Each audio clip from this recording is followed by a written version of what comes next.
cebolla, la papaya y el ocumo, la curuba y el lulo no deberían faltar. Lea al niño que necesita fuerza para buscar destreza y al mundo enfrentar. La re y la ra la yeah. No, no, no, no, no, no, no, no, no, no. No debe faltar un buen caldito de gallina. No debe faltar un buen puñado de buena fe. Ya usted lo ve, bueno que es.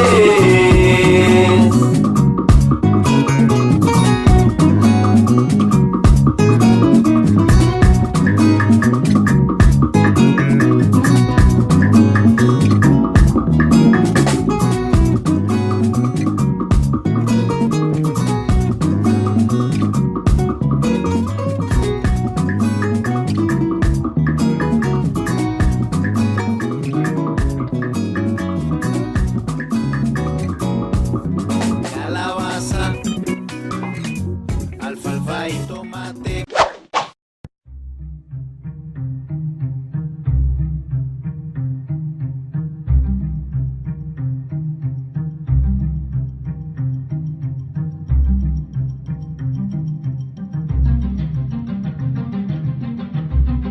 Pues la cebolla común se ha acabado en primer lugar por la importación de la peruana.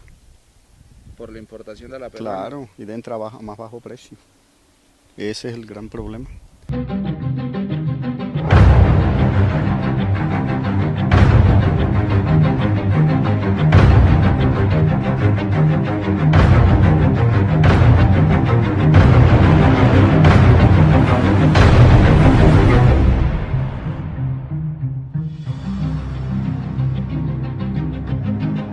Don Asael, cuéntenos cómo ha sido la historia del cultivo de la cebolla en la región, cómo ha venido progresando esto y por qué hoy en día ya no se siembra la cebolla común, la tradicional.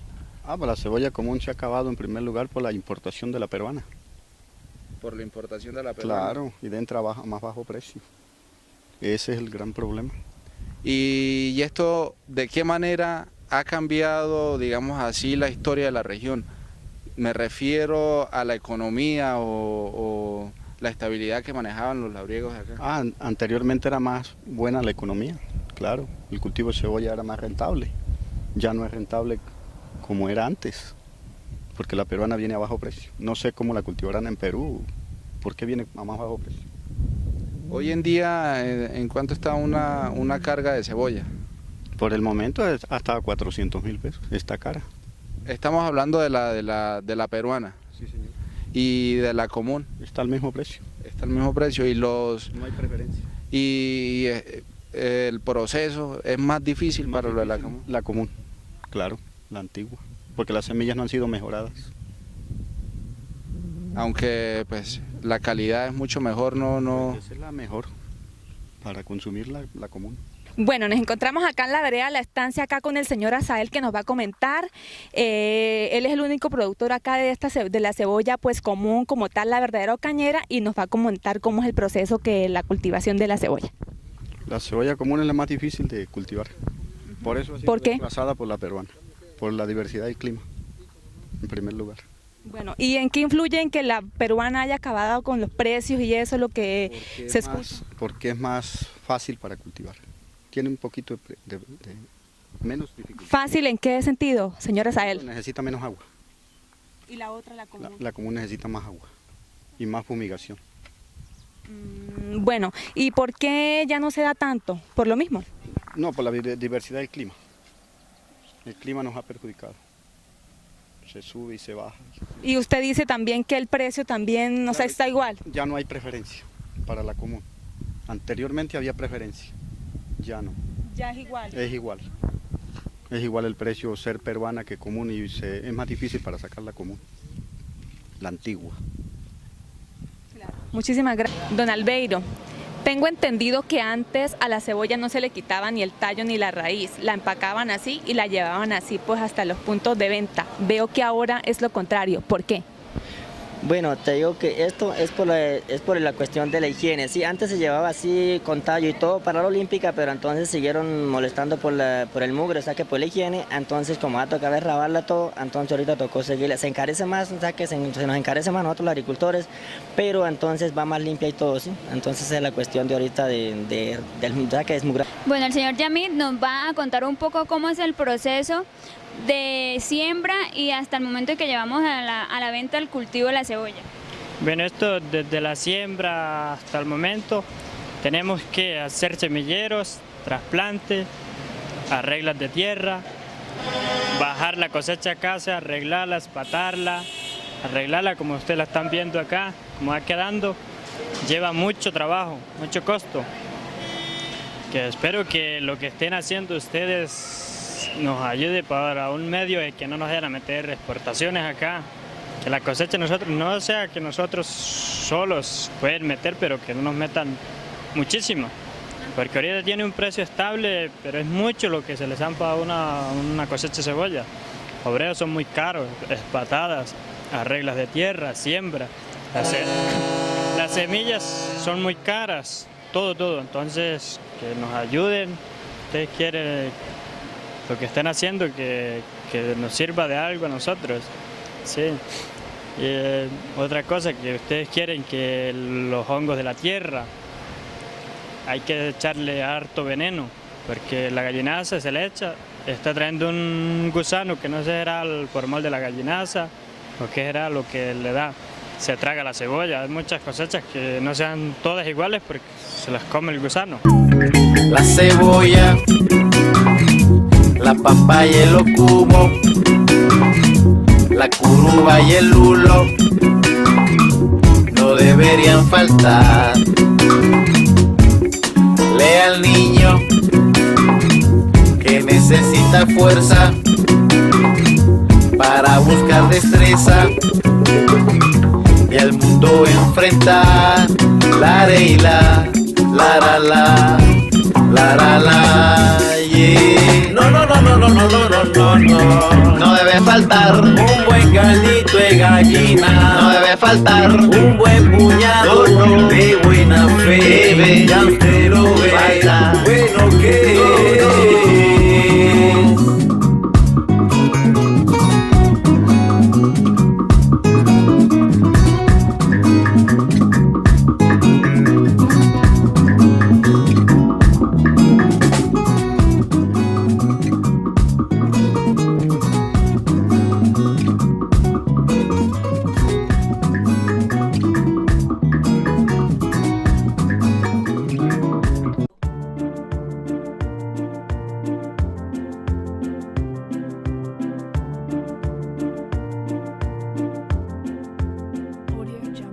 Cultivo de caña de azúcar.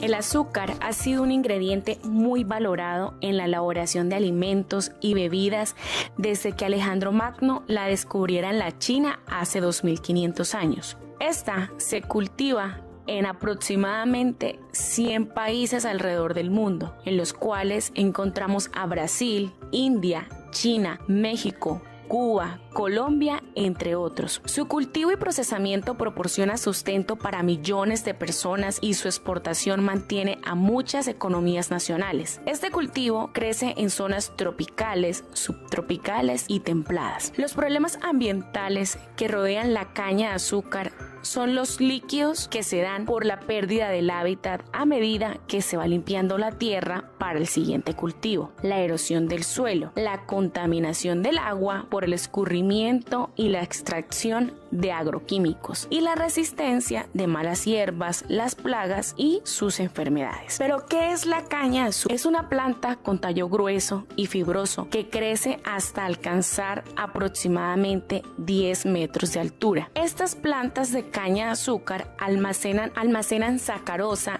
en la savia del tallo para llenar la semilla luego de su floración. ¿Dónde se cultiva esta caña de azúcar? Se cultivan en el mundo aproximadamente se cultivan 20 millones de hectáreas de caña de azúcar. La mayoría se encuentra cultivada en América Latina, donde el primer cultivador es Brasil, seguido de Colombia, y además la encontramos en el India y en el Lejano Oriente. Colombia tiene una producción anual de 17 millones de toneladas. Esta por primera vez se dio en 1519 en el Urabá, Chocó. Por muchos años el cultivo de esta planta estuvo directamente relacionado con la esclavitud durante los siglos XVI y XVIII, ya que miles de personas fueron capturadas en África y fueron dirigidas hacia los puertos americanos para luego obligarlos a trabajar en las plantaciones de la caña de azúcar, algodón y otros cultivos que se daban en la época. El sistema de extracción de guarapo de caña se hizo por mucho tiempo aprovechando la fuerza humana o animal, haciendo girar 2 cilindros que exprimían las cañas extrayendo su jugo. Cuando llegaron las tecnologías, los sistemas hidráulicos, la energía eléctrica y el motor diésel reemplazaron la fuerza humana y animal que es tan dispendiosa en esta labor. Para la producción de la panela, el jugo de caña de azúcar es cocido a altas temperaturas hasta formar una melaza densa. Luego se pasa a unos moldes donde se deja secar hasta que se solidifica o se cuaja. Este proceso es realizado en pequeños molinos de caña de azúcar rurales denominados trapiches. El nombre de panela se debe al acto de panificar el jugo de caña, deshidratándolo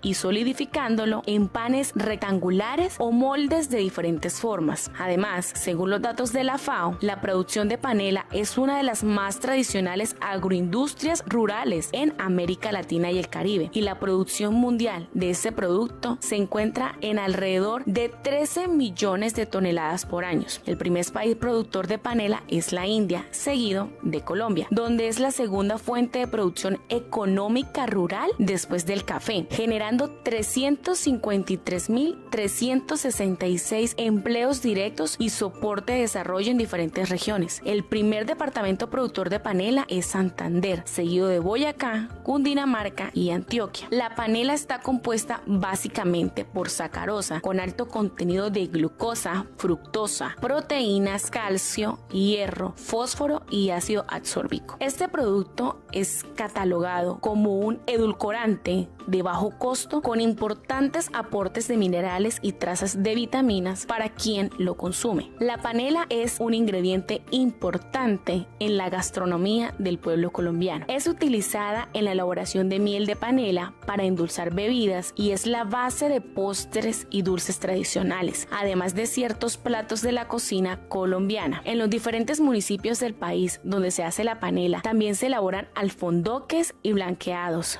algo muy tradicional en nuestro país. La producción de panela en Colombia está controlada por la Ley 40 de 1990, por la cual se dictan normas para la protección y desarrollo de la panela y se establece la cuota de fenómeno panelero, cuenta especial de carácter parafiscal y que de acuerdo con las disposiciones legales sus recursos deben invertirse en planes y proyectos que beneficien el subsector panelero. El sistema de producción de caña panelera, a diferencia de otros cultivos, no requiere el uso de muchos agroquímicos para su producción, en lo que concierne al manejo agronómico del cultivo. En nuestra región las variedades que se siembran son las tradicionales desde hace más de 100 años, por ser estas las que resisten bien a las plagas y requieren menos fertilización. Los cultivos estos están regidos por la Autoridad Sanitaria Instituto Colombiano Agropecuario. El proceso de elaboración de la panela es un proceso que maximiza el uso de todos los materiales. Se empieza por la caña, que al ser prensada genera un bagazo que es usado como combustible para el horno. Los residuos sólidos, bagacillo y la ceniza del horno rica en potasio son utilizados para hacer compost. La espuma que se saca al limpiar los jugos, cachaza, es enfriada y sirve como comida de las mulas, que a la vez producen el estiércol para hacer el compost. La parte alta de la caña, tallo y hojas son utilizados también para alimentar las mulas. Todo se utiliza,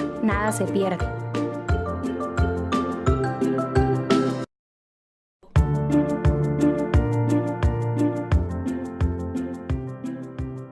Convención Norte de Santander es un municipio colombiano ubicado en el noroccidente del departamento Norte de Santander.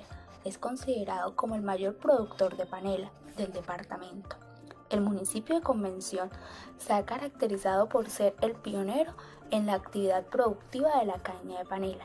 en el departamento Norte de Santander. Cuenta con un promedio de 2.500 hectáreas de tierra dedicadas a este cultivo, organizadas administrativamente por medio de una cooperativa integral de cultivadores de la provincia de Ocaña, titulada Corpoicap, dedicada a la producción y distribución de panela de los 3 municipios asociados, Convención, Teorama y González. 350 productores dependen económicamente de la producción de panela. Para además, los convencionistas se dedican en mayor medida al cultivo de caña de panela. Para el procesamiento de este cultivo se constituye como la única agroindustria del municipio y la cual tiene mayor cantidad de demanda de empleo legales en la zona. Corpoicapro es una organización cooperativa del primer grado de personas jurídica de derecho privado, sin ánimo de lucro, de actividades múltiples, responsabilidad limitada, creada y organizada con base de acuerdo cooperativo con fines de intereses sociales. Fue constituida el 14 de noviembre del 2004. Obtuvo su personería el 8 de abril del 2005. El municipio de Convención, puerta de entrada al Catatumbo, y pues se encuentra localizada al nororiente del departamento.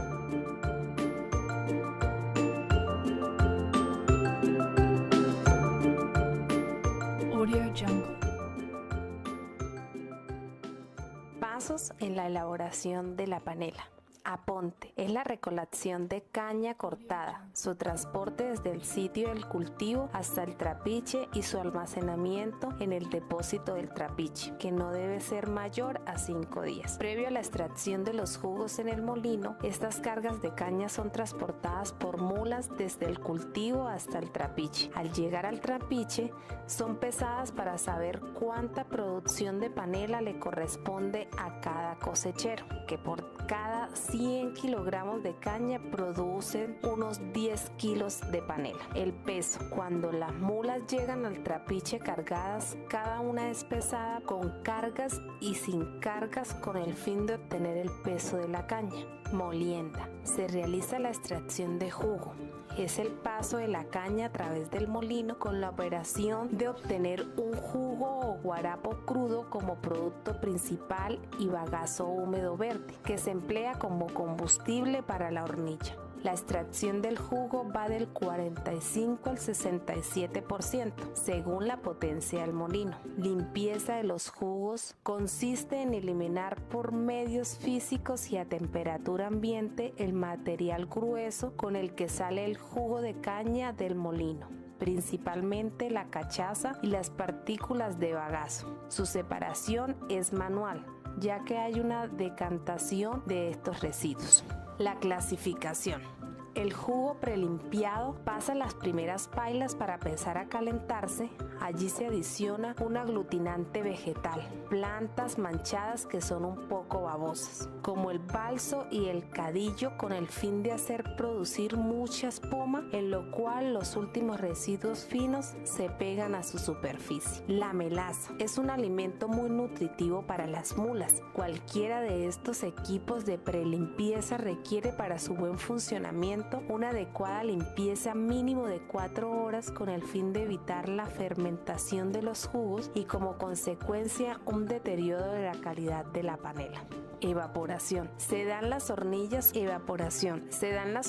o pailas. El calor suministrado es aprovechado básicamente en el cambio de la fase del agua, eliminándose cerca del 90% del agua presente, y con esto se aumenta el contenido inicial de los sólidos hasta el punto de panela o punto miel. En ese punto se alcanza una temperatura hasta de 120 grados en promedio. La concentración. En la fase final del proceso, donde se encuentra en el punto de miel, se presenta a temperatura superior a los 100 grados centígrados. Se realiza en la paila punteadora y concentradora. Se da un batido. En esta etapa se agitan las mieles. Una vez han alcanzado el punto de miel y han sido sacadas de la hornilla con el propósito de cambiarle la textura y estructura y hacerle perder su capacidad de adherencia. Al incorporarles aire a las mieles, las cristales de sacarosas crecen, adquieren porosidad y la panela, cuando se enfría, adquiere su característica de sólido compacto.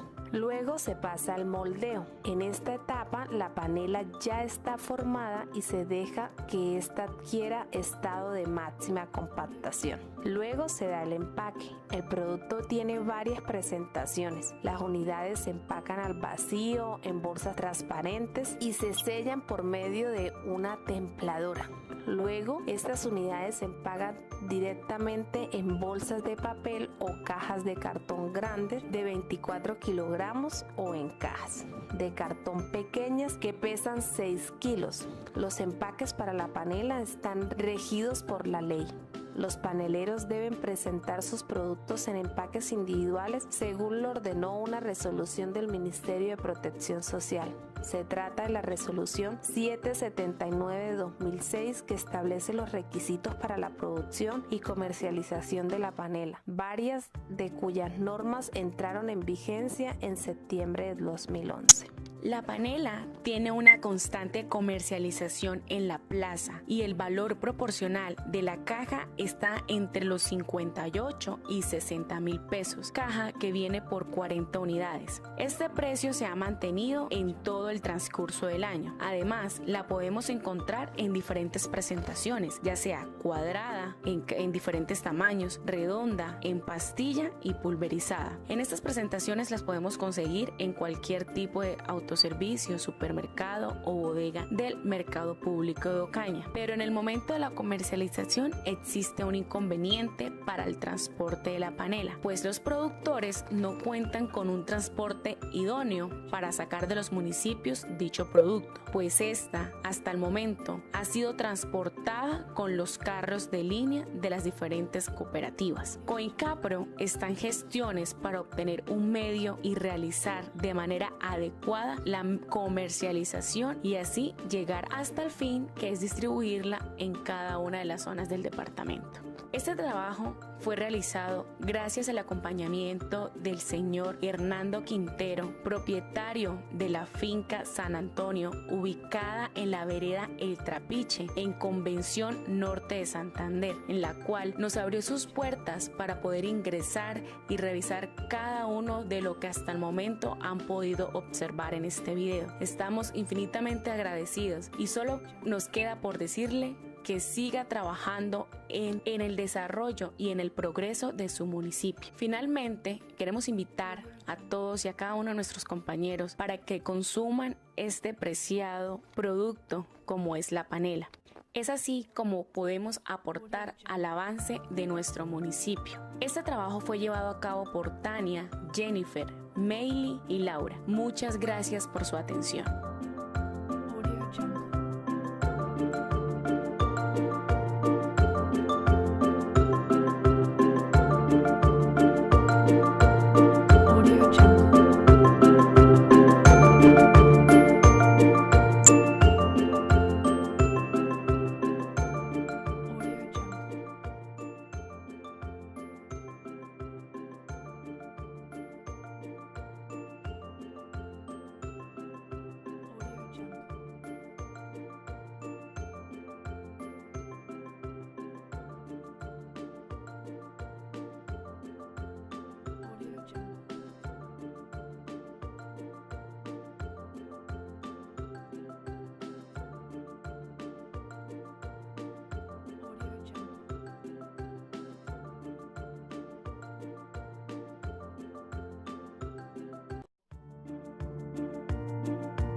La piña. La piña es un fruto tropical cuyo origen se remonta al sur de América, especialmente a Brasil.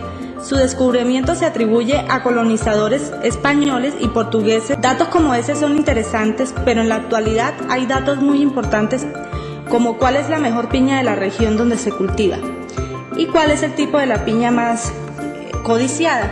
Para dicha de los ocañeros, la mejor piña se produce en Teorama, que se ubica a 24 kilómetros. Aquí donde el clima y la tierra y las mágicas manos de los cultivadores son ingredientes especiales que hacen la mejor piña del norte de Santander. Gracias al señor Trino Rangel, introdujo una variedad de piña que se cultiva excelentemente en esas características de terreno, haciendo de Teorama uno de los municipios de Colombia con mayor producción de piña. Nombre científico: Ananas sativus, origen zonas tropicales de Brasil. Planta vivas con una base formada por la unión compacta de varias hojas formando una roseta. De las axilas de las hojas pueden surgir retoños. Tallo: después de 1 a 2 años crece longitudinalmente el tallo y forma en el extremo una inflorescencia. Hojas miden 30 a 100 centímetros de largo. Flores son de color rosa y 3 pétalos que crecen en las axilas de unas brácteas apuntadas de ovarios hipógenos. Fruto: las flores dan frutos sin necesidad de fecundación y de ovario hipógeno se desarrollan unos frutos en forma de baya. Requerimientos climáticos: precisa una temperatura media anual de 25 a 32 grados centígrados, un régimen de precipitación regular y una elevada humedad ambiental. Variedades botánicas: Bar sativus, sin semillas. Bar camosus, forma semilla capaces de germinar. Bar lucidus, permite una recolección más fácil porque sus hojas no poseen espinas. Abonado: requiere un buen aporte de nutrientes. Las extracciones por hectárea para un cultivo de piña y una producción de 55 toneladas son las siguientes. Degeus 1973, 205 kilogramos de nitrógeno, 58 kilogramos de fósforo, 393 kilogramos de potasio, 121 kilogramos de dióxido de carbono, 42 kilogramos de magnesio. La deficiencia en nitrógeno retrasa el crecimiento, apareciendo plantas enanizadas y amarillento en las hojas. La deficiencia de fósforo hace rara vez que el rendimiento se ve afectado negativamente. La carencia de potasio se manifiesta por la apariencia de puntos amarillos en las hojas. La deficiencia de hierro tiene lugar a pH por encima de 6,5 elevado, contenido en calcio y exceso de magnesio en el suelo. Los fertilizantes pueden aplicarse en forma sólida, al suelo o en solución, a las axilas de las hojas inferiores, dando mejores resultados en este último caso. Acerca de la recolección de este producto. Por lo general puede realizarse 2 cosechas al año. La primera al cabo de 15 a 24 meses. La segunda partiendo de los brotes lateradas al cabo de otros de 15 a 18 meses.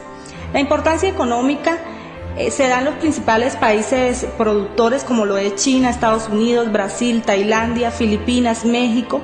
La producción mundial de la piña se duplicó entre 1948 y 1965. Las plagas y enfermedades que más este producto obtienen son el marchitamiento originado por la cochinilla algodonosa. Es la enfermedad más ampliamente extendida en el cultivo de piña y la más perjudicial. El control de la cochinilla resulta esencial, pero solo puede conseguirse si se destruyen las hormigas relacionadas, para lo cual es necesario aplicar pulverizaciones. La forma regular se emplean insecticidas como el paratión. La mancha amarilla es originada por un virus que es transmitido por un trix.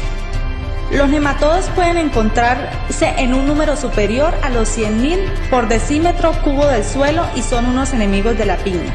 Los infilidos son mariápodos que pueden resultar destructivos en las plantaciones de la piña, presentan una longitud aproximada de 4 metros y se alimentan sobre las raíces.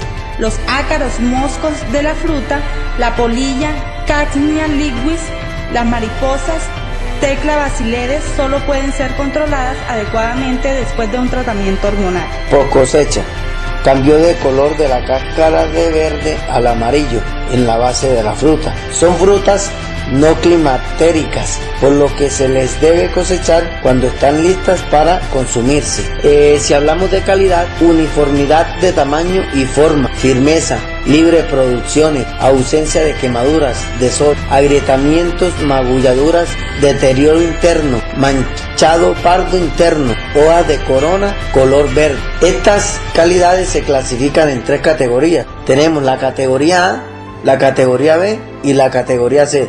La categoría A es un fruto con peso superior a 1.5 kilogramos. La categoría B son frutas en peso entre 1 y 1.5 kilogramos. Y la categoría C son frutos con pesos inferiores a 1 kilogramo. Tenemos que tener en cuenta lo que consta sobre la temperatura. La temperatura tiene que ser de 10 a 13 grados centígrados. ¿Qué quiere decir esto? Que va de 50 hasta 55 Fahrenheit. Son piñas parcialmente maduras. Y de 7 a 10 grados centígrados vamos de 45 a 50 Fahrenheit. Son piñas maduras. En esto encontramos una estrategia de control, que es un manejo cuidadoso para minimizar daños de mecanismos inmediatos, enfriamiento y mantenimiento de la temperatura y humedad relativa óptima a través de todas las operaciones del manejo de la poscosecha. Podemos concluir que la producción de la piña en el municipio de Teorama ha tenido 2 problemáticas. Primera, es la presencia de los grupos armados, que por esta razón muchos cultivadores han dejado sus fincas debido a la violencia o sus amenazas y dejan sus cultivos abandonados o sus fincas. Y por segundo, es el cambio de cultivo. Cambiaron el cultivo de piña por el cultivo de coca. Debido a esto, al cultivo de coca se les aplica unos químicos muy fuertes que trae como consecuencia el daño de terreno para volver a producir este cultivo de piña.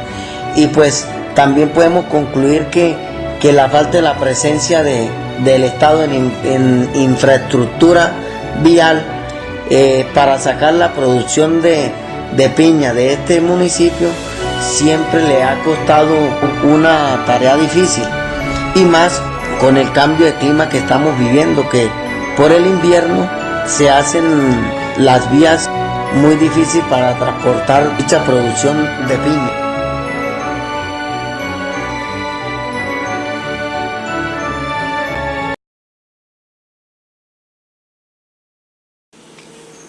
La yuca es originaria de la región tropical de América. La yuca es un tubérculo muy cultivado por su raíz de alto valor alimenticio. Se le conoce también como mandioca, guacamota, tapiaca y cazaba, y su nombre procede de la lengua caribe y significa se amasa molida. Se han encontrado raíces de yuca perfectamente conservadas en tumbas de los incas en Perú, y también está representada en cerámicas de culturas precolombinas. Una leyenda indígena dice que los aborígenes lograron hacerla comestible eliminando su veneno al cocinarla, y por eso la yuca simboliza la conversión de la muerte a la vida. Este veneno es el ácido cianhídrico, que está presente en mayor o menor cantidad en todos los tubérculos, pero que se fuma al exponerla al calor. El jugo venenoso sacado de la yuca amarga se conoce como yare. La planta es un arbusto de hasta 4 metros de altura que tolera la sequía y suelos deficientes. Hojas palmeadas, flores en racimos y raíz comestible. Es un tubérculo alargado, blanco, grande, carnoso, que contiene almidón, cubierto con una corteza de color pardo oscuro. Existen yucas dulces y yucas amargas. Según la FAO, es el 4º producto básico más importante después del arroz, el trigo y el maíz, componente básico de la dieta de más de 1.000 millones de personas y pariente pobre de los cultivos básicos, por lo cual lanzó en el año 2000 la Estrategia Mundial del Fomento de la Mandioca con el propósito de revertir esta situación. Es muy rica en hidrato de carbono complejo, pobre en proteínas y grasa, y de muy buena fuente de vitaminas B y C, magnesio, potasio, calcio y hierro. La yuca, después de ser hervida, puede consumirse de esta manera o frita, asada, en platos salados y dulces. En Colombia es el acompañante principal de la carne a la parrilla, ingrediente fundamental del sancocho, base de buñuelos y casares. En la costa caribe preparan la carimañuela, buñuelo de yuca relleno con queso, carne, pollo y que luego se fríe. El almidón de yuca se usa para elaborar el pan de yuca con almidón, queso duro rallado y huevo batido, como también la almojábana con mantequilla, azúcar, aguardiente, almidón, ralladura de cáscara de limón. También es usada en la industria papelera y textil. Su contenido del principio activo resveratrol reduce el colesterol en la sangre y mejora la circulación sanguínea, por lo que previene la arteriosclerosis y trombos. Las personas con problemas de gota o exceso de ácido úrico mejoran con el consumo habitual de yuca. Mediante fermentación y destilación de la yuca se obtiene etanol, que tiene diversos usos industriales. Solo o mezclado con gasolina sirve como combustible para el transporte. Se puede utilizar como base para bebidas alcohólicas. Yuca en el mundo. Según la FAO, la yuca es el cuarto producto más importante después del arroz, trigo y maíz y es un componente básico en la dieta de las personas. En África se cultiva el 60% del área mundial. En América Latina y el Caribe solamente se planta el 16% con este cultivo. Colombia ocupa el puesto número 22 en la lista de países a nivel mundial que cultivan este producto. Entre estos productos encontramos Nigeria, Brasil, Indonesia, India, Bolivia, Ecuador, México, Panamá, Perú, entre otros países. En Colombia, la yuca se caracteriza por su gran diversidad de usos. Tanto sus raíces como sus hojas pueden ser consumidas por humanos y animales de forma variada. Los productos de la yuca también pueden ser utilizados por la industria, principalmente a partir del almidón para producir harinas. Las raíces de la yuca son fuente importante de hidrato de carbono y las hojas de proteínas, minerales y vitaminas. En Colombia tenemos dos resoluciones que hacen mención a la normatividad que tiene la actividad productiva de la yuca. Entre estas encontramos la resolución número 3854 del 16 de diciembre de 2005, por la cual se autoriza al Centro Internacional de Agricultura Tropical realizar investigaciones con plantas de yuca modificada genéticamente en pequeña escala en campos. Y la segunda resolución, la número 858 del 18 de marzo del 2008, por la cual se autoriza al Centro Internacional de Agricultura Tropical realizar actividades de investigación en medios confinados con organismos genéticamente modificados de arroz y yuca. Alfonso, ¿cómo está? ¿Cómo se encuentra? Le queríamos hacer una serie de preguntas. ¿Cómo es el proceso del cultivo de la yuca? El proceso del cultivo, primeramente arreglar la tierra, limpiarla bien y luego pues hacer un hoyito así, vean. Ya le explico cómo es el cultivo.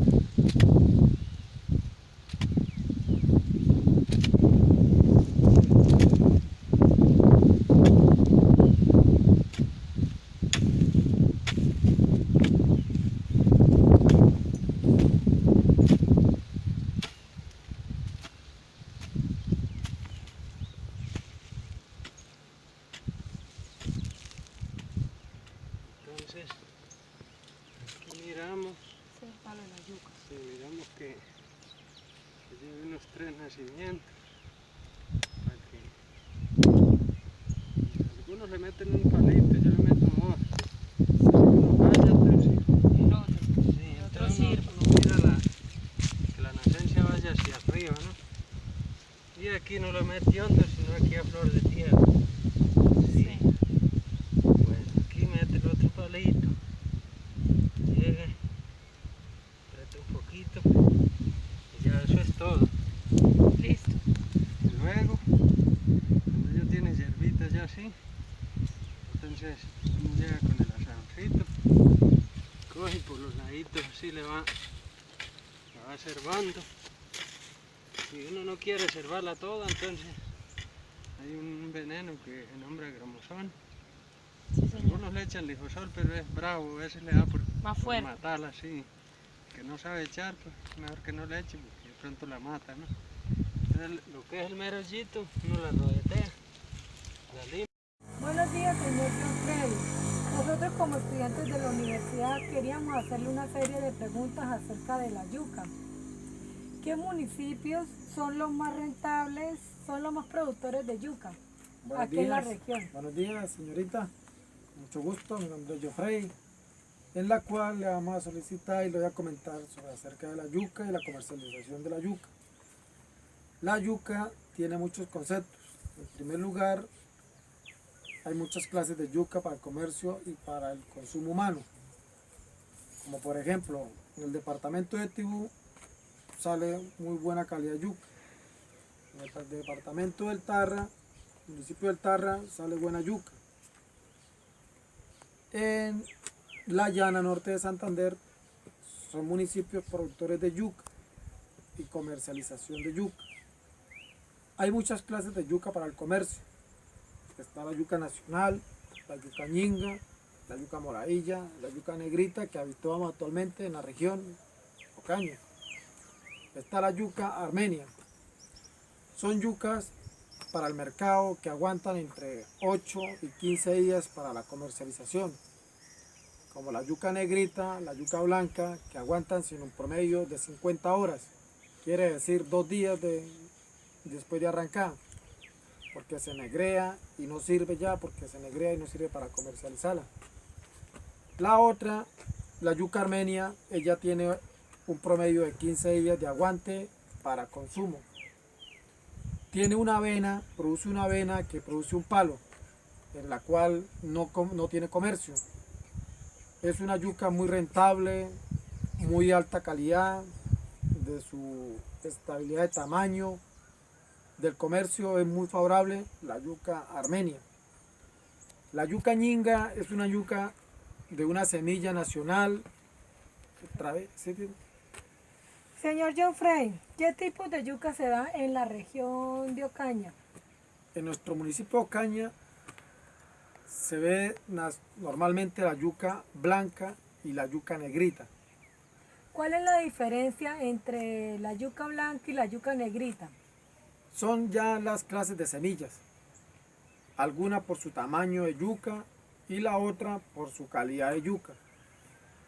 El tamaño quiere decir un porte de talla de kilo a kilo y medio, de libra a libra y media por yuca. Es la clase de yuca negrita.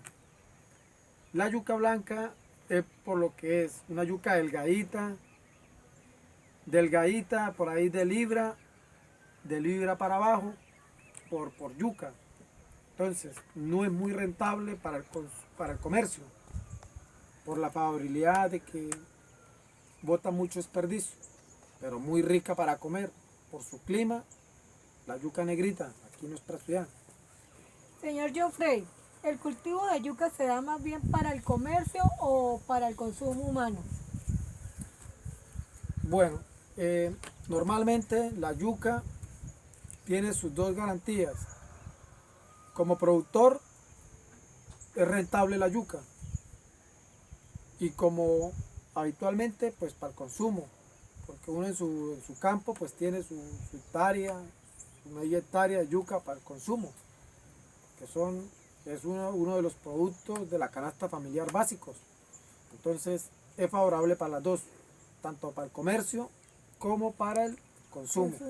Sí, señora. Otra sería, ¿es rentable en el mercado o es desfavorable el consumo de yuca? Bueno, la producción de yuca es muy rentable. Ella tiene poco incremento hacia el cultivo, poco químico, es rentable. ¿Por qué? Porque es un producto de que tiene comercio, es rentable porque tiene comercio. La yuca está entre los primeros alimentos de la canasta familiar. ¿Y el mercado de la yuca es un producto favorable? Claro, muy favorable. ¿Por qué es favorable? Porque vuelvo y te comento, la yuca está entre uno de los primeros alimentos para el consumo humano. Es favorable. Quiere decir, hay garantías de que el cultivador cultive y yo como comerciante o algo otros como comerciantes vayan a comprarla. ¿Por qué? Porque es rentable. Hay argumentos para volver a salir del mercado.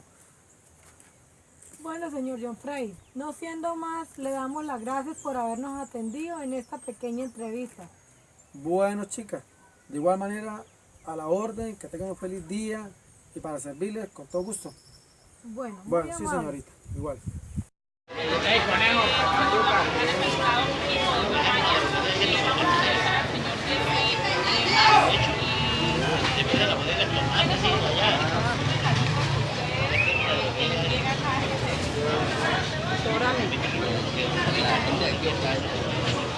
Toda la población de Ocaña.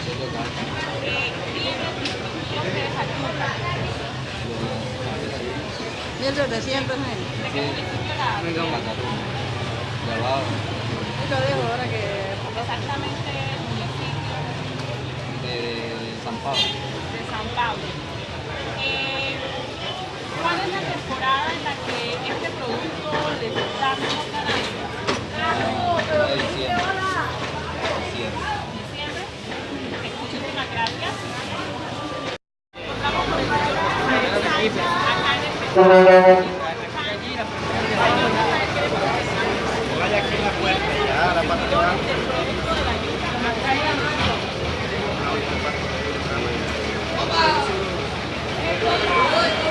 ¿Qué tal?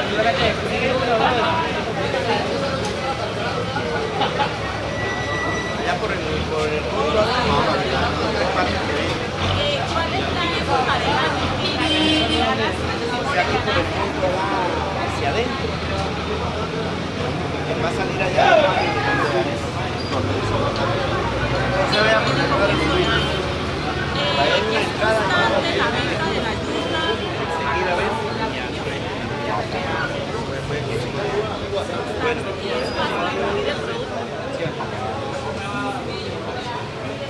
¿De qué municipio la traen?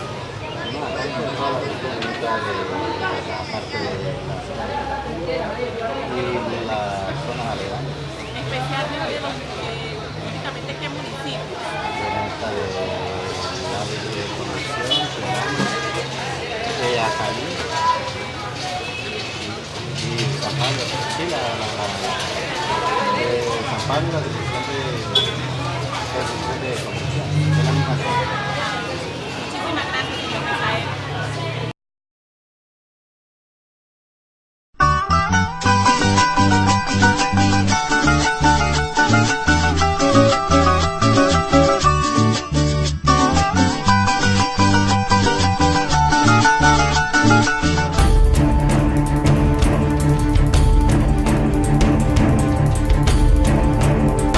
El segundo producto más transado en el mundo.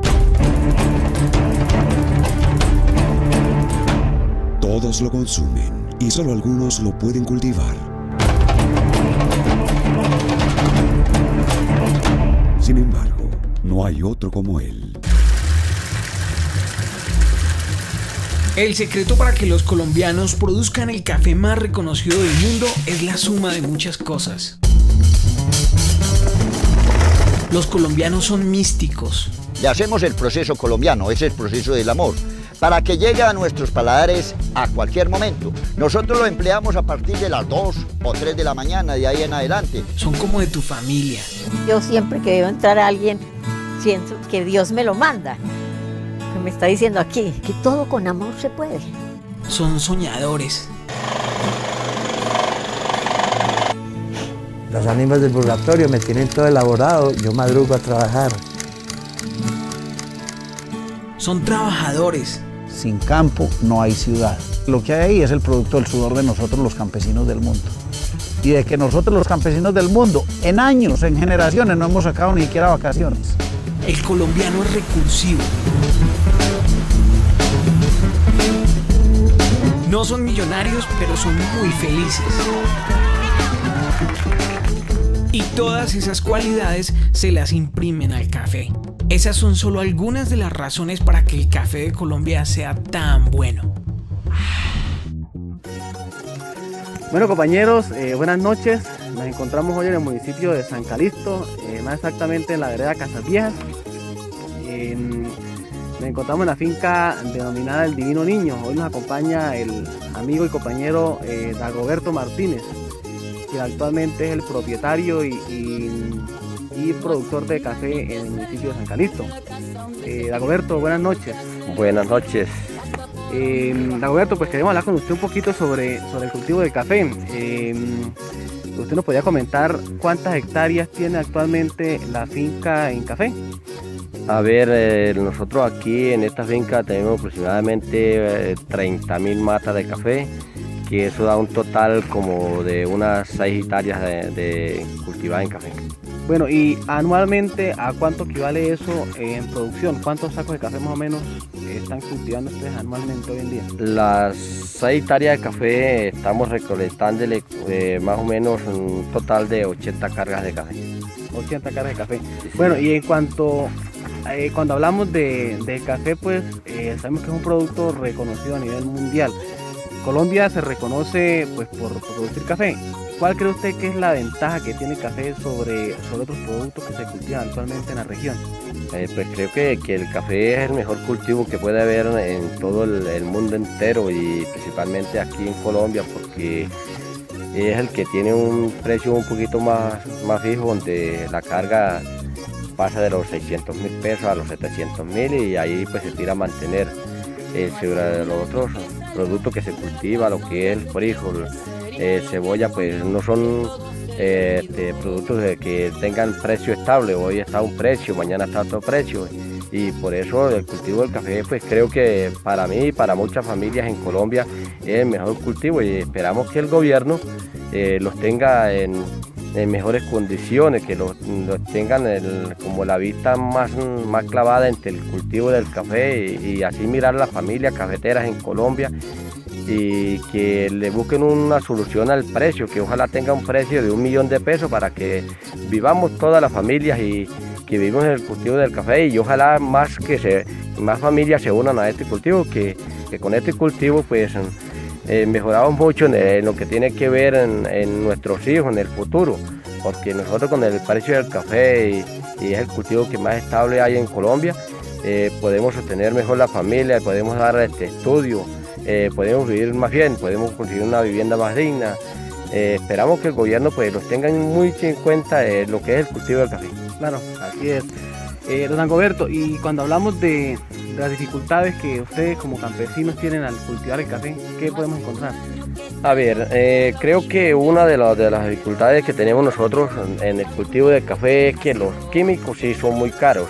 Claro. Porque la paca de abono, el bulto de abono, como decimos nosotros aquí el campesino, pues lo sale muy costoso, lo sale un costo de 80.000, 90.000, y afuera el flete.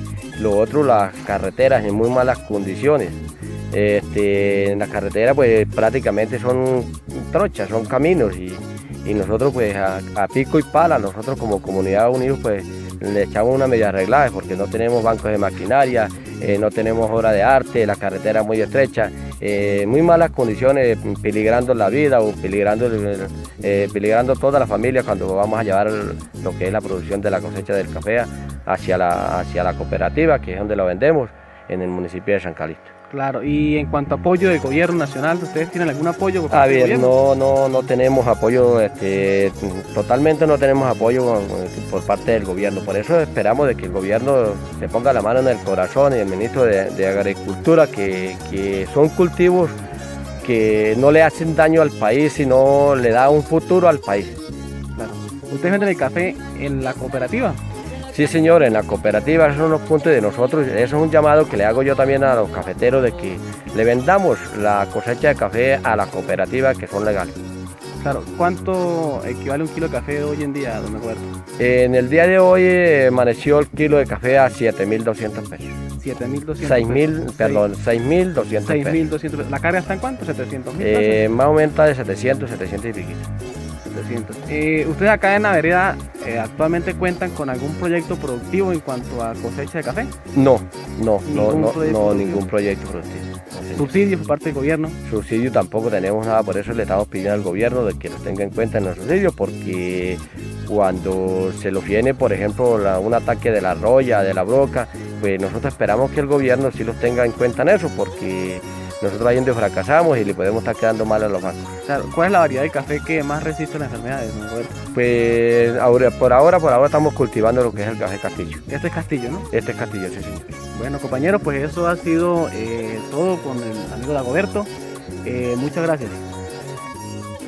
Bueno, buenos días. Nos encontramos acá en la cooperativa de caficultores del Catatumbo con el señor Víctor Antonio Carreño Amaya. Bueno, él nos va a contar cómo llega el café acá a la cooperativa y pues su posterior producción.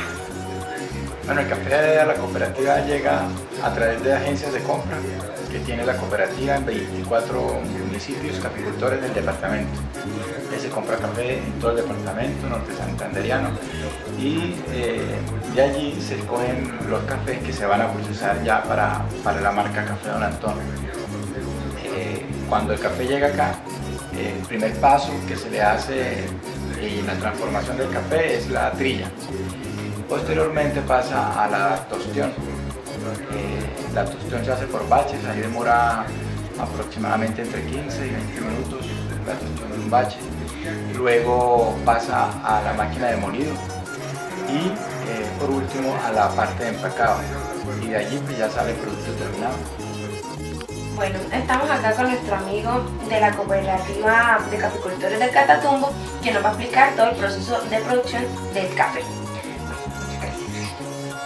Buenas, mi nombre es Jesús David, soy el jefe del operativo encargado de la planta procesadora Don Antonio. Esta parte, ya cuando el caficultor tiene su proceso ya terminado, pasa en la agricultora, el café llega a la parte de la cooperativa de esta forma, en sacos de fiques de 40 kilos. Llega a la planta procesadora, es pesado, pasamos al siguiente, llega a esta parte, que esta parte es muy importante, es el primer paso, que se llama la parte del trillado, es donde vamos a aislar el café de almendra verde y el papel que es el pergamino, a separarlos de él.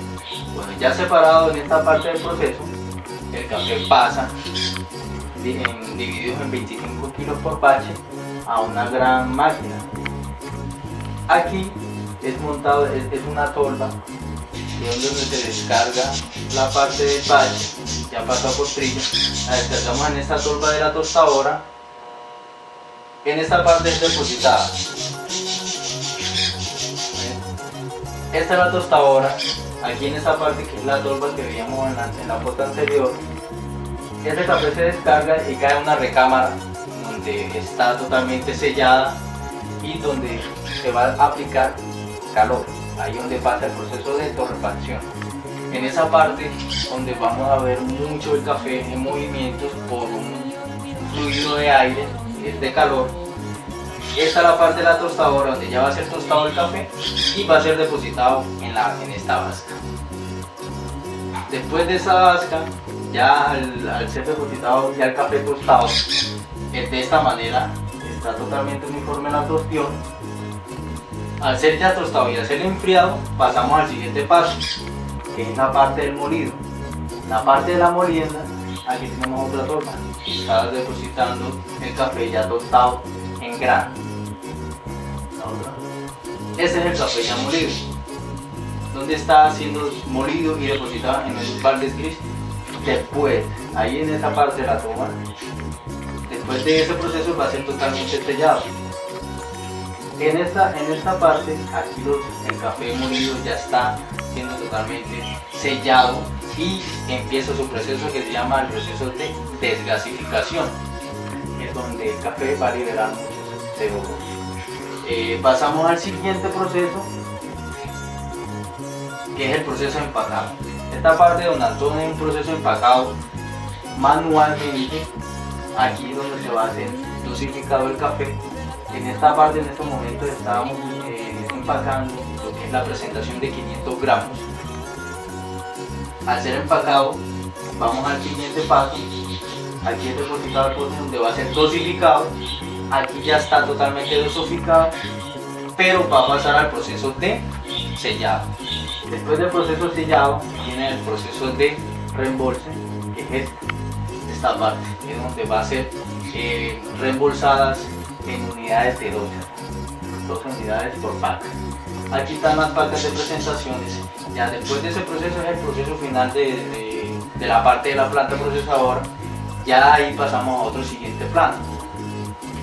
Esta parte es una presentación de 50 gramos, pero ya está totalmente terminada. En esa parte ya llegan lo que son unas personas de mercadeo. De ahí para allá el producto terminado se encarga de la parte de comercialización del producto. Bien, siguiendo con el tema del café, ¿de qué municipios se trae este? Este café se trae todo en la parte del municipio del norte de Santander.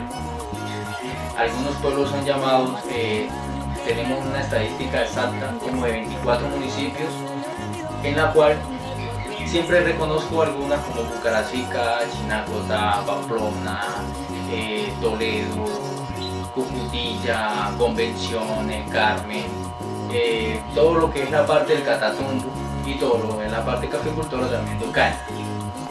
La planta procesadora compra café de otras partes, desde que no se norte de Santander. La planta en Don Antón compra muchas variedades de café, sino que el café tiene que ser totalmente de buena calidad, 100% de calidad, totalmente en las estadísticas que se piden a nivel de mercadeo para un buen, excelente café. Café Don Antón se encarga de eso, de buscar un buen café para Don Antón. Pero únicamente el Catatumbo. No únicamente el Catatumbo, de toda la región norte de Santander. Bueno, siguiendo con las preguntas, ¿cuánto tiempo dura el proceso para que el café llegue desde las almendras, desde las semillitas de la almendra hasta el producto totalmente terminado? Es un proceso, un proceso continuo, pero no es un proceso tan rápido, ¿no? Se necesita de muchos time de tiempo, en la cual los pasos que les había dicho, por la parte de la selladora y la tostadora, ese proceso tiene que pasar primero por una parte que es la del mercadeo, muy importante, de la cooperativa de caficultores. Después de haber sido comprado de parte del mercadeo, viene Don Antón a escoger su propio café de alta calidad para que pueda ser ingresado a la planta procesadora de Don Antón. Después de ahí, de ser comprado la planta procesadora de Don Antón, ahí sí se puede ya iniciar con el proceso de Don Antón, que ya comenzó por la parte de la planta. Regulación del café. El Acuerdo Internacional del Café, a partir de los años 60, los países productores y exportadores de café reclamaron a los países desarrollados la estabilización del vaivén de los precios de esta materia prima. Así nació el Acuerdo Internacional sobre el Café a cargo de la Organización Internacional Café, que fue firmado por los gobiernos de los países productores y consumidores en 1962. La Organización Internacional del Café estaba formada por 50 países productores y 24 consumidores. El objetivo de este acuerdo era regularizar el comercio mundial interviniendo en el mercado para equilibrar la oferta y la demanda.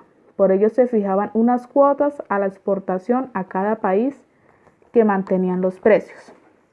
Los países productores que tienen más capacidad de venta no respetaron el acuerdo internacional para controlar el precio del café. Ofrecieron toda su oferta y de nuevo a partir de 1984 volvieron a creer los precios internacionales. Esto significa para los pequeños países exportadores, sobre todo los africanos, que si un año pueden ganar dinero para pagar a los campesinos y tener dinero para el país, el otro puede arruinarse. Las políticas comerciales de la Unión Europea.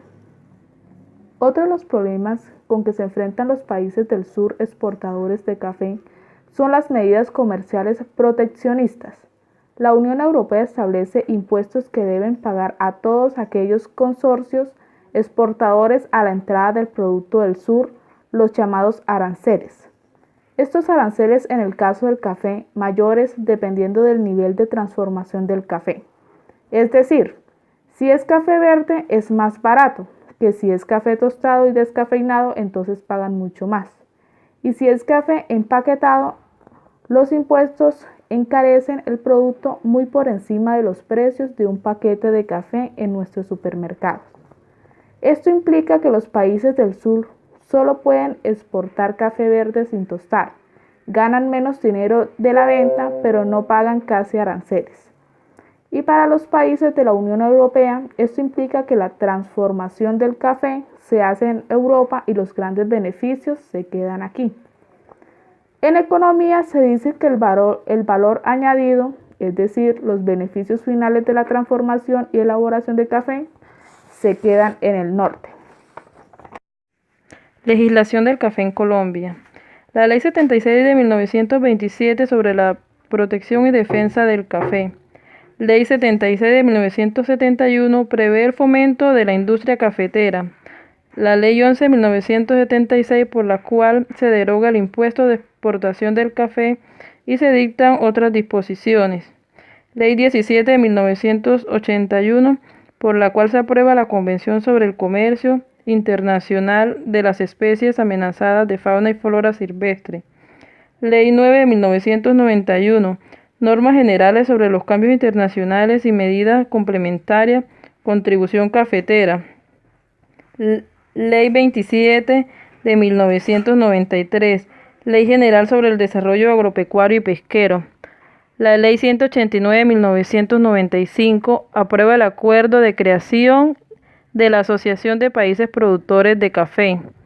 Ley 301 de 1996, por la cual se crea el Consejo Nacional Agropecuario y Agroindustrial. Ley 863 de 2003, Ley Norma Tributaria, Transferencias Cafeteras. Decreto 2078 de 1940 se dictan medidas relacionadas con la industria del café. Decreto 1173 de 1991 por el cual se expiden normas sobre la regulación de la política cafetera y se dictan otras disposiciones. En Ocaña, Cooperativa de Caficultores del Catatumbo Limitada es una empresa de asociativa sin ánimo de lucro de interés social, cuyos asociados son simultáneamente aportantes y gestores de la entidad que se denomina Cooperativa de Caficultores del Catatumbo Limitada y podrá identificarse con la sigla Cooperacafé.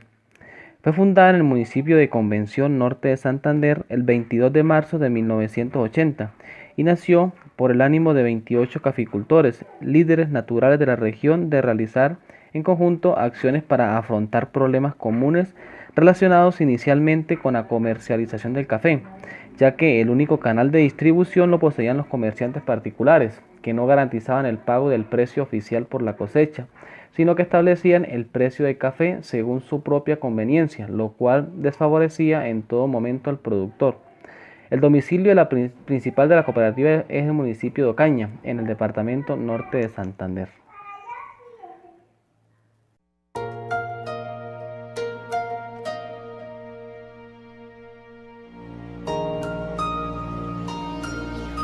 Si quieres seducir tus sentidos con el aroma de un país, disfruta del café colombiano. Viaja por los rituales de una tierra con sabor a café.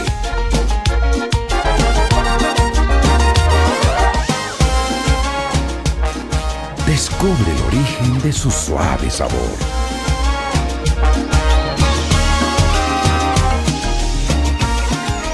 Ven a los cafetales, que te llenarán de su energía y encanto.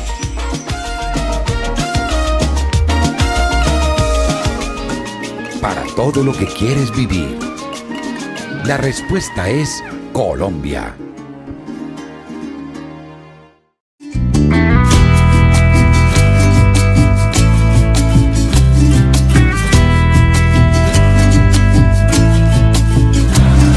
Nacido, crecido y criado entre bambuco, trova, café y ganado, uva, banana, caña, pescado, con mango y chimaní salado. Sangre de negro llevo en mis venas y de los indios tengo el mirao. De la conquista mañas ajenas, de los arrieros el caminao. La bemba me sabe a cumbia, porros, guarachas y currulaos. Ñame, palmera, cocos y pullas, chontaduro y abosao. Cochandés, bundes, bullerengues, mis papales, danzas y... En cuanto al maíz, nosotros hemos sembrado aproximadamente 5.7 hectáreas de maíz. El maíz que nosotros sembramos acá es para producir forraje, no es para producir en sí el grano. No es para sacar el grano en seco o sacar mazorca, no. Nosotros, cuando el maíz está de 65 días, que el grano no está tan duro, está lechoso, lo cosechamos para hacer alimentación en los bovinos y las cabras. Lo utilizamos para darle forraje verde y lo utilizamos para hacer ensilaje. Ah, o sea, ustedes no producen el maíz para la comercialización, Para la venta. comercialización, o sea, no utilizamos, para secar el maíz, sacar grano no lo utilizamos. Para sacar la mazorca que la venden en el mercado tampoco, nosotros la cogemos antes que esté buena para eso. A los 65 días recogemos y hacemos el forraje. Ah, ok. ¿Y cómo es el proceso de semilla, arreglo de tierras? Aquí más o menos, en las 5.7 hectáreas, tenemos 3 lotes, 4 lotes, más o menos con este que está aquí. De lo otro que hacemos es, esos 4 lotes llevar una ventaja de 20 días para tener forraje siempre. De hoy sembramos uno, a los 20-25 días sembramos el otro lote, a los 25 días volvemos y sembramos el otro lote y así lo llevamos. Para mantener siempre... Para mantener siempre una cosecha, una cosecha. El maíz nos está produciendo, acá nos está produciendo más o menos como 45 toneladas por corte, por hectárea. Aquí el proceso es el siguiente. Apenas el lote esté listo, o sea, esté listo en qué sentido, en que ya sacamos el maíz anterior, lo que hacemos es meter el arado. La universidad cuenta con el tractor y con todos los utensilios para eso, las herramientas. Metemos el arado, él hace su pase de arado, después viene una parte que se llama rastra, que es la que tritura un poquito más los terrones, como dice uno. Sí. Y ella ya no la prepara.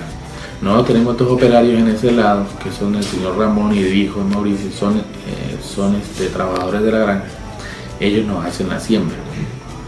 Cuando nos hacen la siembra se nos está yendo por lo menos más o menos como 20-25 kilos por hectárea, a veces un poquito más. ¿Por qué? Porque nosotros no necesitamos sacar, nosotros hacemos un poquito más junto entre matas, porque no nos interesa sacar mazorca así. Sí, claro. Entonces ellos nos hacen la siembra. Durante la siembra se le hacen 2 abonadas con urea, con sulfato de amonio.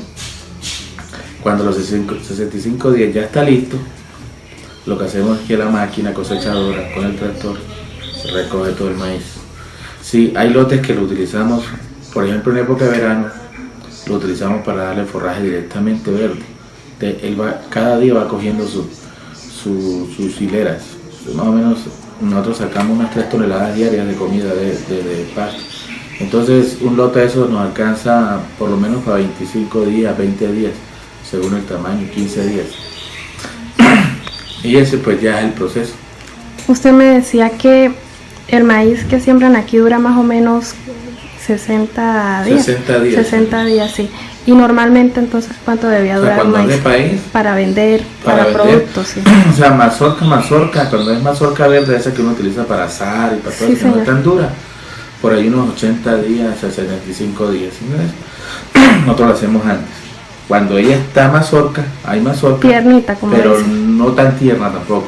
Nosotros le metemos la uña y ella bota una lechecita. Sí. Cuando está lechoso, ahí es donde nosotros lo sacamos. Okay.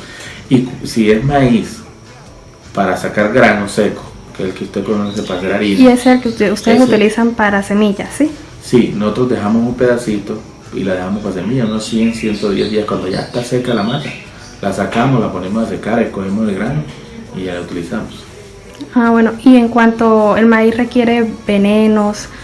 Pues lo normal es que pues la limpieza del lote al principio, malezas, entonces se le echa un poquito de glifosato. Nosotros tratamos de no utilizar tanto fungicida, lo único que utiliza es ese, le echamos y se fertiliza con urea nada más.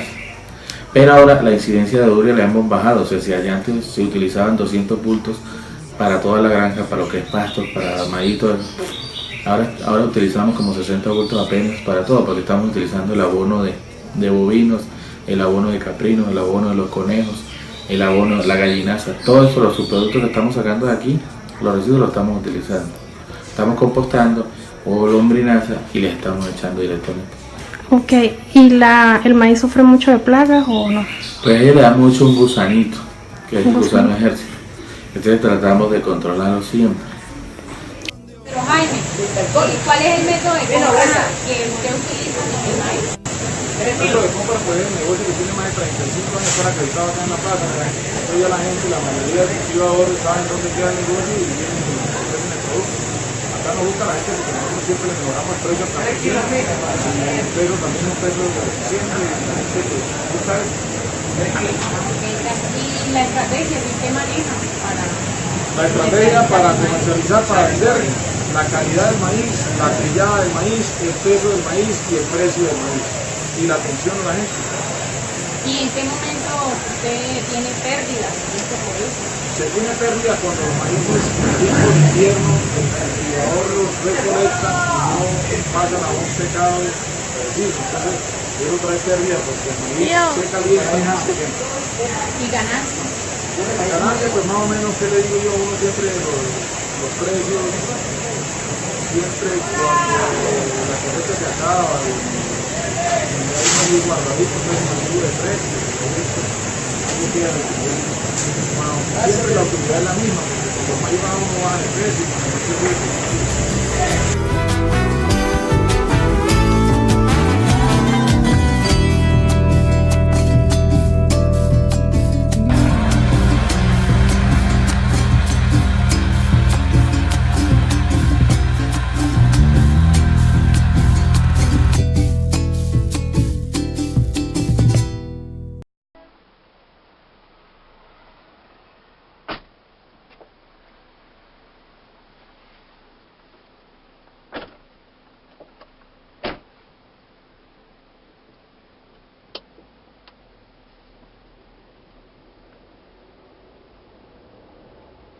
¿Cómo fue que le surgió a don Luis la historia del vino, Leo?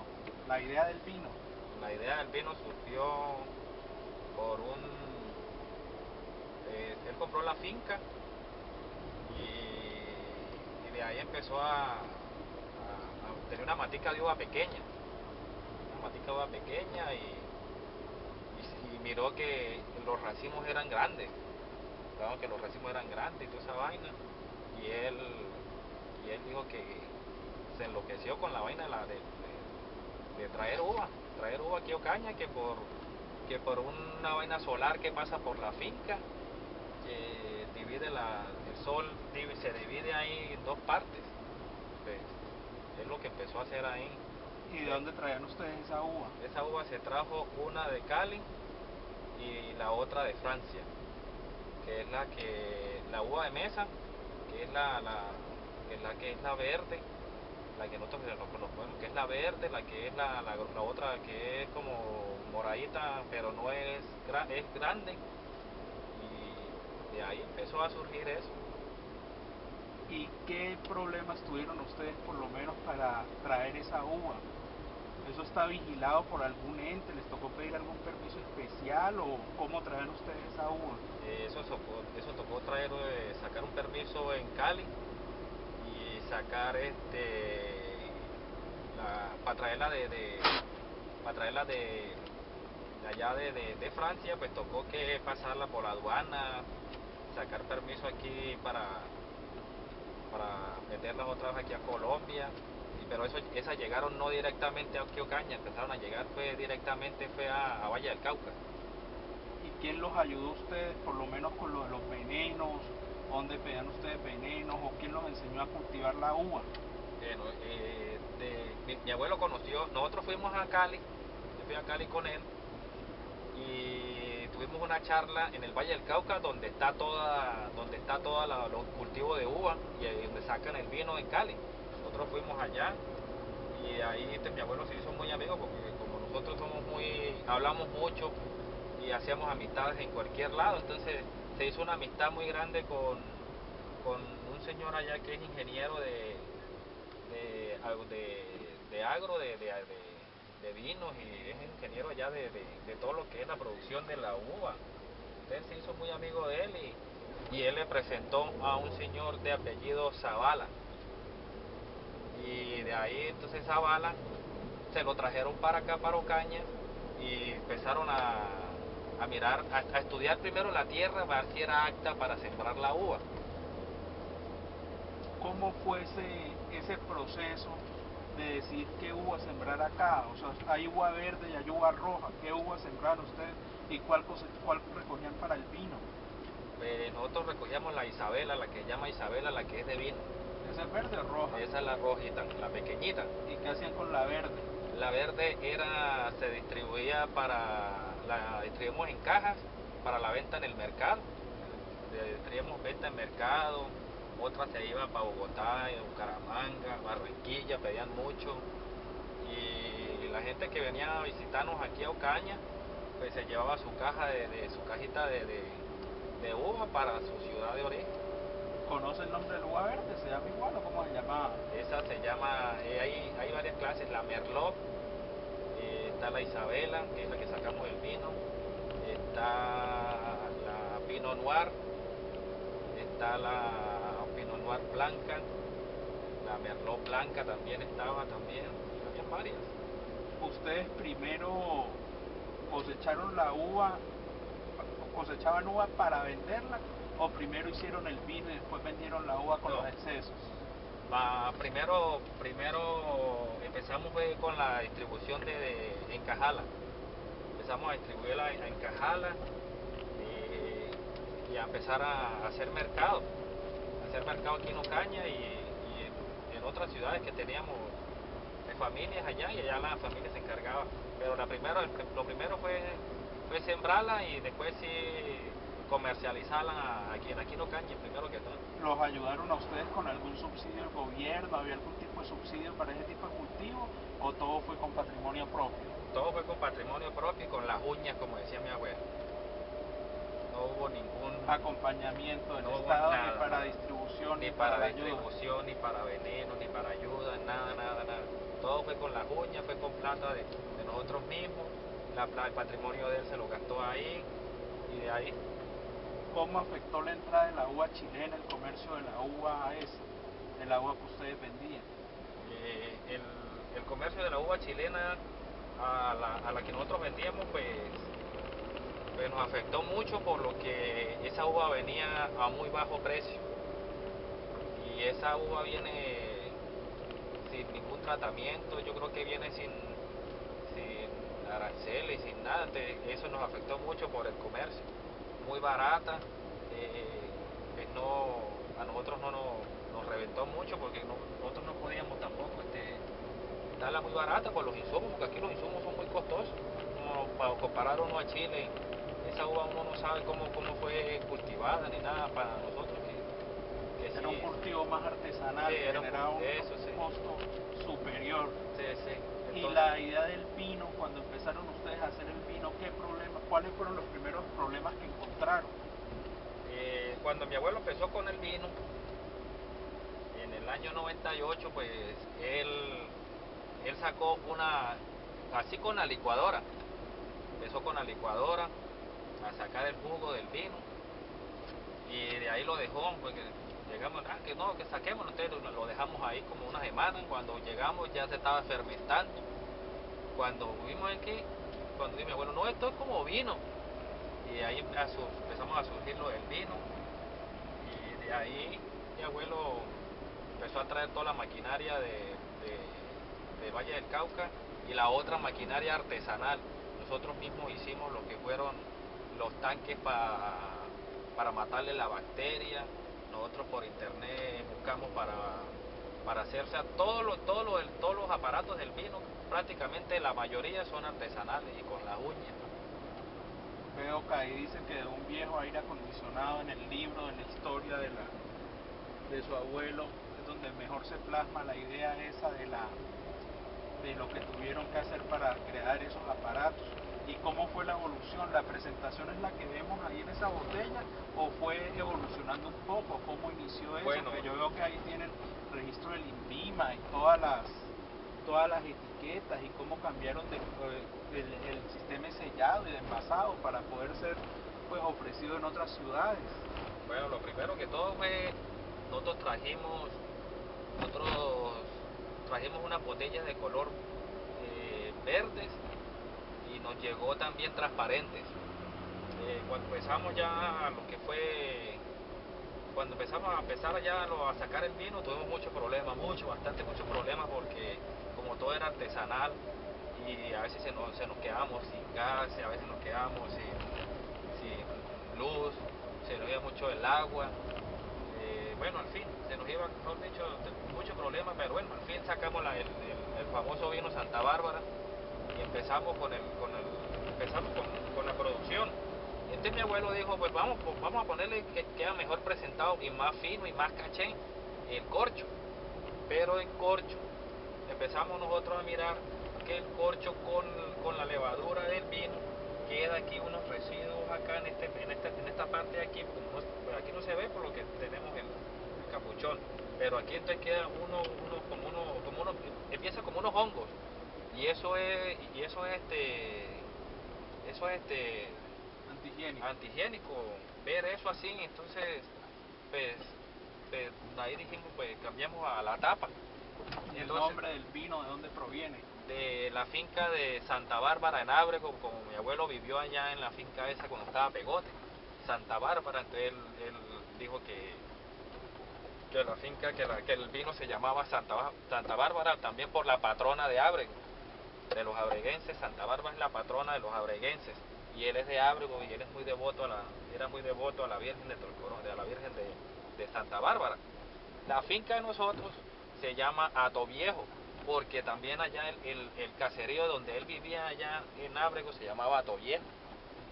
Y ahí surgió todo eso. Bueno, empezamos ya, pusimos tapas. Cuando vamos a hacer las tapas, también tocó colocar una rueda con un manubrio para poder hacer la tapa. O sea que también donde hacíamos la tapa no es industrializado, sino era artesanal, manualmente hacíamos la tapa. Para pegar las estampillas también cogíamos una tabla, le hacíamos la figurita aquí a la cosita esta, dejamos los dos dedos que tiene, ahí se ven, los dos dedos, y hacíamos la figurita esta. Entonces cogíamos colbón, pegamos aquí, pegamos allá y hacíamos esto así, tran, y devolvíamos así, hacíamos esto, para poder tener la etiqueta con la botella. Los capuchones, nosotros no le colocábamos capuchones porque no surgió la idea de los capuchones, eso fue como en el 2003 que empezamos a meterle los capuchones, y así empezamos a meter los capuchones. De ahí, para que nos dieran los permisos, tocó rogarle a la gente, vulgarmente, pagar de más para que nos dieran los permisos, porque aquí, como aquí en Colombia es así, todo es plata. Entonces, como todo aquí en Colombia es plata y toda esa vaina, pues así es. Entonces, ahí surgió la idea del vino, y como en el 2003 pues empezamos ya a hacer los capuchones, ya todo es industrializado.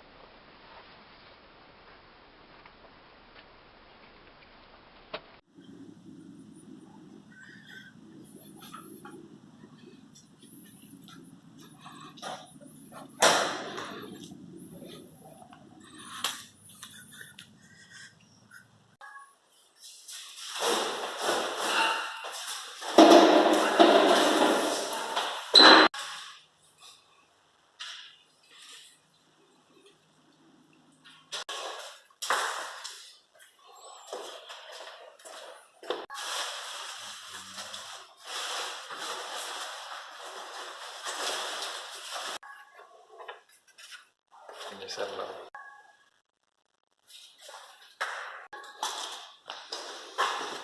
Sí, ya entramos. Esa es la botella. Sí.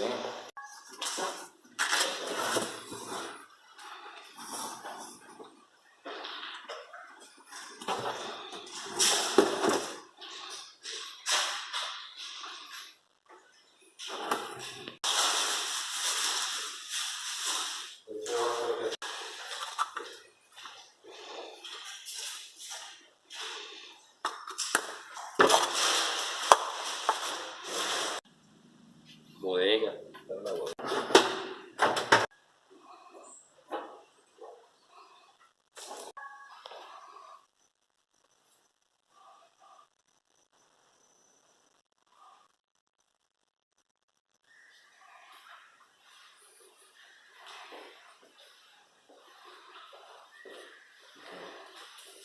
tanque.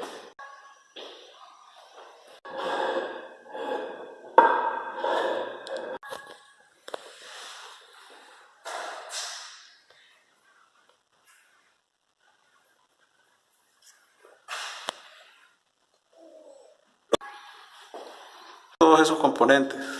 Esto es lo que las levaduras. Esto es la levadura.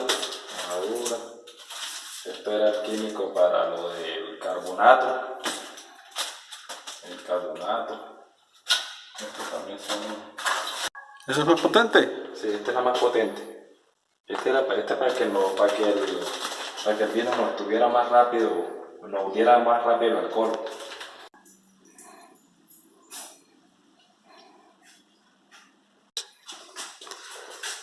Aquí fue cuando comenzó la locura de mi abuelo de sembrar vino, de sembrar uva.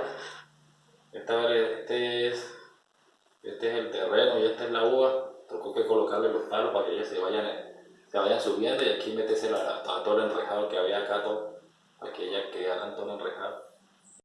Esta foto fue cuando ya empezaron los periodistas, la gente de la universidad a venir a mirar el proyecto del vino, de la uva, que aquí en Ocaña, pues primera vez que en Ocaña se sembraba uva, pues aquí estaban los terrenos de la finca con mi abuelo, mi tío, periodista Armando, y algunos profesores de la universidad a mirar el proyecto de la uva.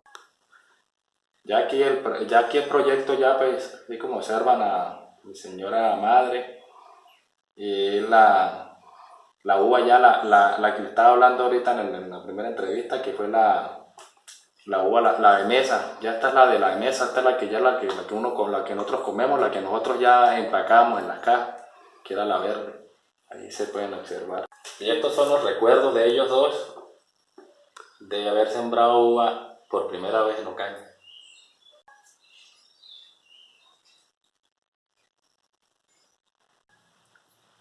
Y estas son las etiquetas de nosotros pegarles al contramarcar las uvas que se llevan al mercado, ya que salieran de venta.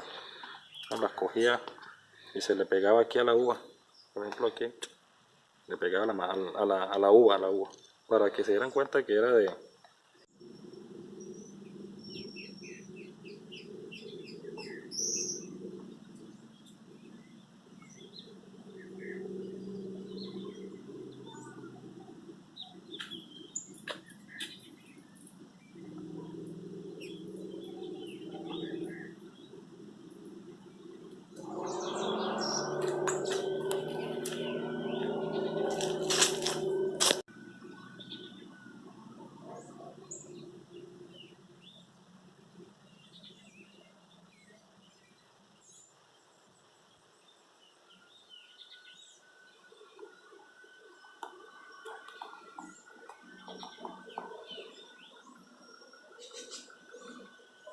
color rojo intenso con aroma a ciruela, forma rica.